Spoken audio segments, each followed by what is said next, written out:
हमारे प्रदेश के पूर्व मुख्यमंत्री माननीय कमलनाथ जी हम सब युवाओं के चहेते, युवाओं की आन बान शान, जिनके भाषण हमारे युवा साथी सुन सुनकर समाज के लिए प्रेरित हुए, ऐसे हमारे आदर्श आइडल भाई कन्हैया कुमार जी, साथ ही हमारे प्रदेश के पूर्व मुख्यमंत्री राज्यसभा सांसद आदरणीय दिग्विजय सिंह जी, हमारे एक छोटे से निवेदन पर हमने बोला था कि साहब हम आपके पास आएंगे हमारे मुद्दे की बात करने के लिए, लेकिन उन्होंने कहा कि आप मत आइए, हम आपके बीच आते हैं।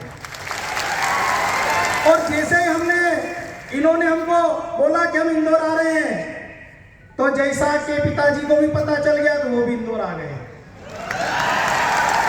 और आज मैं जो हमारे अतिथि है उनके समक्ष अपनी बात रखूंगा। हमारे विद्यार्थियों के जो मुद्दे हैं, कई लोग सम्मान्य पत्रकार गण भी यहाँ पर आए हैं, उनसे भी मैं विशेष निवेदन करना चाहता हूँ कि इस कार्यक्रम को लेकर जो बोला जा रहा है कि यह कार्यक्रम कांग्रेस का है, लेकिन ये किसी भी राजनीतिक दल का नहीं है, यह कार्यक्रम आदिवासी युवाओं का है। हम लोग सरकार के पास, वर्तमान में जो सरकार है, पिछले कई वर्षों से हम संघर्ष कर रहे हैं। हम पे कई एफआईआर डाली गई है। हम जब भोपाल में आंदोलन करते हैं, हम पर लाठियां चलाई जाती है। सरकार के पास भी गए, आवेदन किया, निवेदन किया, लेकिन सुनवाई नहीं हुई। इसलिए हमने विपक्ष के समक्ष अपनी बात रखने की सोची, सब लोगों से विचार विमर्श किया, इसलिए उनको आज यहाँ पर बुलाया है। इसलिए ये कार्यक्रम किसी राजनीतिक दल का नहीं है। आप ऊपर देखोगे मंच पे हमारे महापुरुषों के अलावा किसी भी राजनीतिक दल का कोई मोनो नहीं है। लेकिन जो हमारी बात सुनेगा, जो हमारी बात मानेगा, हम उनको अपनी बात बताएंगे। साथियों, आज इस कार्यक्रम को आयोजन करने में कई समस्याओं का सामना किया। आज भी सर आपको मैं अवगत कराना चाहता हूं कि अभी भी हमारे लड़के रास्ते में, अभी भी हमारी बहुत सारी बसें, हमारी बहुत सारी गाड़ियां नहीं आई है। कईयों को पुलिस प्रशासन ने रास्ते में रोक दिया है। और भी पता चला कि 300-300 रुपए में हमारे लड़कों को पैसों का लालच देकर अमित शाह जी की रैली में ले जाने का भी प्रयास किया। लेकिन ये आदिवासी टिकने वाला है, टिकने वाला नहीं है। और हमने तो खुले मैदान में आयोजन करने का सोचा था, लेकिन बारिश के कारण इस हाल में बैठना पड़ रहा है, क्योंकि हम खुले मैदान में रहने वाले शेरे, बंद कमरे वाले वो नहीं है। फिर भी हम लोगों को हमारे युवा साथी अपनी बातों को लेके, अपनी मांग को लेके यहाँ पर उपस्थित हुए हैं। टाइम की बहुत ज़्यादा कमी है और मैं माननीय कमलनाथ जी से निवेदन करूँगा कि अगली बार हमारा कोई कार्यक्रम है तो पूरा दिन लेकर आए। कम समय में हमारी बात पूरी नहीं होती है। तो मुझे प्रस्तावना, हमारी जो मांग पत्र है वो पढ़ने के लिए जिम्मेदारी दी गई है। मैं पढ़ना चाहूँगा कि हमारे जो अतिथि है उस पर गंभीरतापूर्वक विचार करें। प्रति माननीय कमलनाथ जी, पूर्व मुख्यमंत्री मध्य प्रदेश शासन भोपाल, विषय आदिवासी समाज के युवाओं के ज्वलंत एवं गंभीर मुद्दों को वचन पत्र में शामिल कर सरकार बनने पर समाधान करने बाबत माननीय आज 30 जुलाई 2023 को Nakshatra garden brilliant convention centre Shukliya Indore में आयोजित युवा महापंचायत का आयोजन किया जा रहा है, जिसमें आदिवासी समाज के हजारों युवा कार्यकर्ता की उपस्थिति में निम्नांकित बिंदुओं को वचन पत्र में शामिल कर सरकार बनने पर समय सीमा में कार्रवाई कर समाधान करने का अनुरोध है। पहला, सरकार गठन के 6 माह के भीतर बैकलॉग पदों पर भर्ती प्रक्रिया की कार्रवाई प्रारंभ की जावे। दूसरा, सरकार गठन के 6 माह के भीतर बेरोजगार युवा नीति बनाएंगे, जिसके तहत विशेषकर आदिवासी समाज के बेरोजगार युवाओं को सरकार की गारंटी पर स्वयं का व्यवसाय बिजनेस स्थापित करने हेतु 0 से 2% की न्यूनतम ब्याज दर पर बैंक ऋण उपलब्ध करवाए जाए। आदिवासी समाज के बालक एवं बालिका के लिए ब्लॉक स्तर पर 200 सीटर, जिला मुख्यालय पर 1000 सीटर एवं संभाग मुख्यालय पर 2500 सीटर आदिवासी महापुरुषों के नाम पर नवीन महाविद्यालय छात्रावासों का निर्माण कराएंगे। आदिवासी क्षेत्र के समस्त महाविद्यालयों में प्राप्त आवेदनों के अनुपात में सभी संकाय की सीटों में वृद्धि की जाए। मध्य प्रदेश के जिन आदिवासी बहुल जिलों में विधि महाविद्यालय एवं कृषि महाविद्यालय नहीं है, उन जिलों में उक्त महाविद्यालय खोले जाएं। आदिवासी समाज के आर्थिक रूप से कमजोर किंतु बहुप्रतिभावान विद्यार्थियों को अखिल भारतीय सेवाएं जैसे IAS, IPS आदि की प्रतियोगिता परीक्षा की तैयारी हेतु विश्व स्तरीय कोचिंग एवं रिसर्च संस्थान बनाया जाए। प्रदेश के अनुसूचित जाति, जनजाति, OBC वर्ग के बहुप्रतिभावान छात्र बच्चों को ऑक्सफोर्ड, कैम्ब्रिज एवं हार्वर्ड जैसे विश्व स्तरीय शिक्षण संस्थानों में पढ़ाने का स्वर्ण अवसर उपलब्ध कराएंगे। सरकार बनते ही मध्य प्रदेश शासन के जनजाति कार्य विभाग का नाम बदलकर पूर्व की भांति आदिम जाति कल्याण विभाग किया जाए तथा बालक बालिका के सीनियर जूनियर छात्रावासों के नाम में भी आदिवासियों के स्वाभिमान के लिए पूर्व की भांति आदिवासी शब्द को जोड़ा जाए। छात्रवृत्ति, शिक्षावृत्ति एवं आवास सहायता की राशि में महंगाई के अनुपात में वृद्धि की जाकर प्रतिमाह देना सुनिश्चित किया जाए।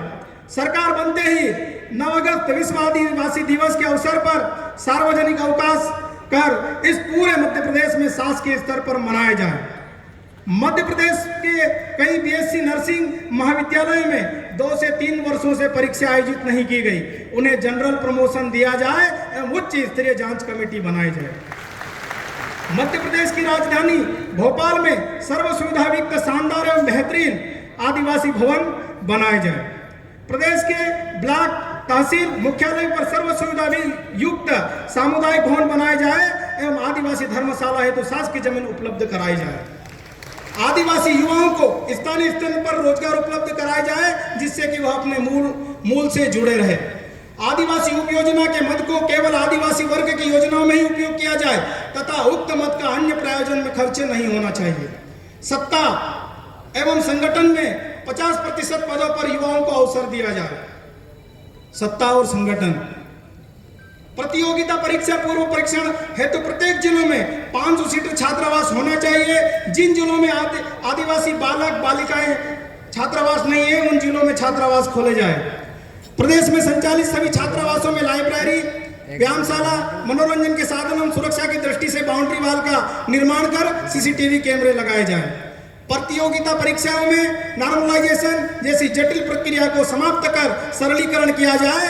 विद्यालय एवं महाविद्यालय में अध्ययनरत विद्यार्थियों को सिलेबस की बुक तथा स्टेशनरी शिक्षण सत्र के प्रारंभ में दी जाए। विशिष्ट आवासीय शिक्षण संस्थानों में योग्य, प्रशिक्षित एवं विषय विशेषज्ञ स्थायी शिक्षकों की नियुक्ति की जाए। व्यापम एवं कर्मचारी चयन बोर्ड द्वारा आयोजित प्रतियोगिता परीक्षा में गंभीर घोटाले हो रहे हैं, जैसे कि पटवारी वाले अभी ताजे मामले। आर्थिक एवं राजनीतिक रसूखदार परिवार के अयोग्य प्रतियोगियों का चयन हो रहा है, इससे गरीब एवं योग्य प्रतियोगी वंचित हो रहे हैं। इस व्यवस्था को सुधारने हेतु पारदर्शी एवं विश्वसनीय प्रक्रिया अपनाई जाए। ग्रामीण क्षेत्रों में प्रत्येक गांव में कुटीर उद्योग के माध्यम से बेरोजगार युवाओं को रोजगार अवसर उपलब्ध कराए जाए।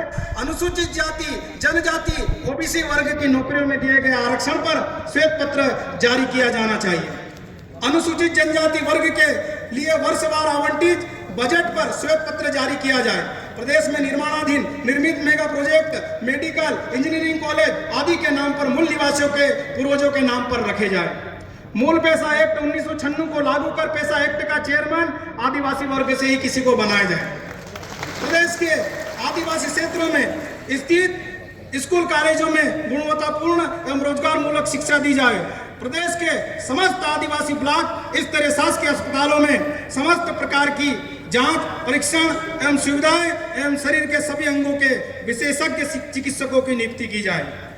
सरकारी विभागों का निजीकरण नहीं होने दिया जाए और SC, ST, OBC वर्ग के लोगों को सरकारी विभाग प्राइवेट सेक्टर में नौकरियों में आरक्षण जनसंख्या के आधार पर लागू किया जाए। जैसे बसों के संचालन हेतु ठेका, खनिज पदार्थों के ठेके, शासकीय दुकानों के ठेके एवं अन्य किसी भी कार्य हेतु प्राइवेट सुविधाओं के ठेके आदि। सर 2-3 मुद्दे और बचे हैं। आदिवासियों की जमीन किसी भी प्रायोजन के लिए सरकार द्वारा नहीं लिया जाए। यदि जनहित में आदिवासियों की जमीन ली जाती है तो रॉयल्टी देना चाहिए। जैसे प्रीवर्स के तहत राजा महाराजाओं को दी जाती है, परिवार के किसी एक सदस्य को नौकरी दी जाए तथा अन्य सदस्यों को पढ़ाई के अवसर दिए जाए। आदिवासियों को मजबूरन दूसरे प्रदेशों में विस्थापित करना पड़े तो वहां पर आदिवासी श्रेणी में ही बरकरार रखा जाए। सभी प्रकार की शासकीय नौकरी में भर्ती हो, चाहे वो संविदा हो या स्थायी, सभी के जनसंख्या अनुपात अनुसार ही आरक्षण हो। आरक्षित पद पर चयन उपरांत उस अभ्यर्थी का अन्य उच्च पद पर चयन होने पर या त्याग पत्र देने पर या अन्य किसी की भी कारणों से वह सीट खाली होती है तो उसे आदिवासी वर्ग के लिए आरक्षित रखी जाए। भारत सरकार ने कक्षा 1 से 14 वर्ष के आयु वर्ग के बच्चों का अनिवार्य शिक्षा प्रदान करने के लिए शिक्षा अधिकार अधिनियम RTA 2009 लाया गया है, जिसके अंतर्गत 6 से 14 वर्ष कक्षा 1 से 8 के बच्चों को निःशुल्क शिक्षा प्रदान की जा रही है। कक्षा 8वीं तक ही निःशुल्क शिक्षा प्रावधान के इस कानून के तहत इस सीमा को खत्म कर इसे निरंतर 12वीं तक रखा जाए। शिक्षित एवं बेरोजगार युवाओं के लिए बेरोजगारी भत्ता भी दिया जाए। मुद्दे हमारे खत्म हो गए हैं। इतने मुद्दे हम लोगों ने इसलिए रखे हैं क्योंकि सरकार सुन नहीं रही है, इसलिए इतनी बड़ी लिस्ट आपके भरोसा करके, विश्वास करके आपके बीच रखा है। और मैं यहाँ पे इस इंदौर की पावन धरती पर से एक मैसेज देना चाहता हूँ प्रदेश सरकार को। चाहे अमित शाह जी को बुला लीजिए, चाहे प्रधानमंत्री जी को बुला लीजिए, समझ जाइए आपकी कुर्सी खतरे में है। तो ये युवा बनाना भी जानते हैं, बिगाड़ना भी जानते हैं। तो साथियों, सभी धैर्य पूर्वक हमारे जो अतिथि आए हैं उनको हमको सुनना है। और साथियों, सभी युवाओं को संघर्ष करना पड़ा यहाँ तक आने में। कहीं को बसों में तकलीफ आई, कहीं को रास्ते में रोका। मैं 1-2 लाइन से अपनी बात खत्म करूंगा कि हम लोग, हमारे जो मजदूर वर्ग के लोग, हमारे गरीब किसान के हम औलादे हैं, हम संघर्ष करना हम बचपन से जानते हैं कि ना संघर्ष ना तकलीफ तो क्या मजा फिर जीने में, ना संघर्ष ना तकलीफ तो क्या मजा फिर जीने में। अरे बड़े बड़े तूफान थम जाते हैं जब आग लग जाती है सीने में। तो साथियों, बहुत बहुत धन्यवाद। बाकी और भी हमारे आदिवासियों के बहुत सारे मुद्दे हैं, हम लोग समय समय पे आपस में मिलते रहेंगे और अपनी बात करते रहेंगे। मैं इतना ही कहकर अपना स्थान ग्रहण करूंगा। जय जोहार, जय आदिवासी।